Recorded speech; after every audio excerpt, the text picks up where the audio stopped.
And it was only in the past 5 years when all this evidence would emerge, and I'd be like, well, that's not true. It doesn't seem true to me. Like, I don't know what the truth is, but I can tell when someone's lying. It's my one gift. And I would see these people lying, and I'd be like, why are they lying? I know they're lying, but why? And so I really came to this, like, at the age of 50. That's very late. It's like, I never for a second thought UFOs. What changed your attitude at 50? The evidence. Which is what? Well, oh my gosh. The Pentagon was required by the last defense authorization bill to, like, produce some of their files on UFOs, and it turns out they have known about this since the end of the Second World War, which ended in 1945. Been a huge increase during the war as well. Huge increase in UFO sightings, in UFO crashes, and it turns out the federal government has been tracking this for 80 years and lying about it. So why? Well, that's a great question. I can't answer it. Theories, but I don't know. But here's what I learned. The first question is this real? Or am I just being a crazy person who's spending too much time on the internet? Well, this summer, we got a call. We didn't reach out. This person called us. Lexi, who's standing right there, who's a genius, one of our producers, gets this call from this guy who's a tenured Stanford medical school professor.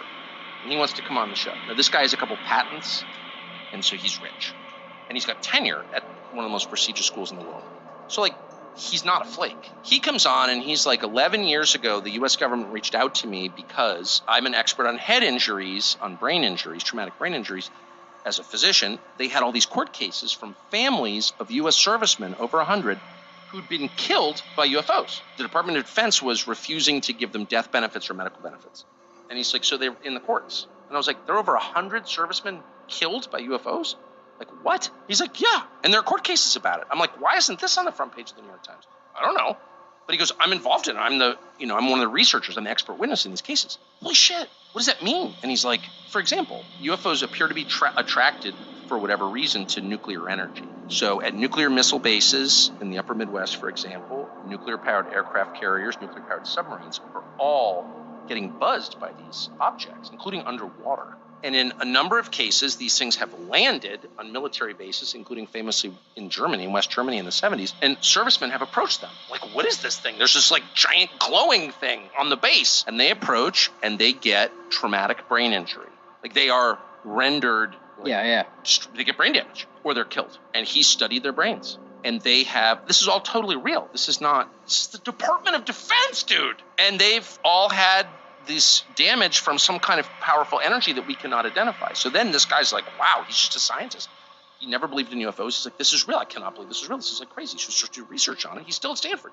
And it turns out that actually, yes, these things have been shot down and crashed, and the U.S. government has the wreckage, and it's being held by defense contractors, Raytheon, Lockheed, which are big independent companies, but that work for the U.S. government. They're really part of the Department of Defense, but they're separate. So their sunshine laws don't apply to them. You can't actually get information from them. It's a very tricky way to hide information. And they have the wreckage from these crafts. And I'm like, really? Are we positive these aren't like advanced Russian or Chinese? No, of course not. Is it more like the government or whatever is just this good at hiding it, or people just don't care? Well, I think it's a combination of both. I think it's too big for people to metabolize. Like, if Prince Harry says something stupid, everyone's like, I can't believe Prince Harry. Because, like, that's manageable. You can, like, oh, this douchey fake prince with his stupid wife from Santa Monica. Like, I get that. But the idea that we're not alone in the universe and we're getting buzzed by these objects whose behavior defies physics, like, that just explodes too many categories in my head. I just can't deal with it. And I think that's part of it. But I'll tell you this, the most interesting from my perspective, I don't know if it's a consensus, but a lot of people, serious people, not crazy people, who study this stuff, U.S. government employees, seem to believe that these objects are coming from under the oceans. So the conventional view is they're coming in from outer space. There's not actually a lot of, something enters the atmosphere, we can see it on satellite, and there's not any evidence of that, actually. Maybe it's happening, but we don't know that it is. There's a lot of evidence these things are coming out of the ocean, including videotape of these objects coming out of the water at high speed, or even more amazing, descending at Mach 3 into the water. And then, of course, we have a huge submarine fleet. What the fuck? Then we have a huge submarine fleet, American, but also Chinese and Russian, underwater with pretty sensitive measurement devices, sonar, etc. And they have recorded these objects doing hundreds of knots underwater. So, let's just stop there. Wait, what's knots? It's 1.1 miles per hour. It's a way that we measure objects in the water.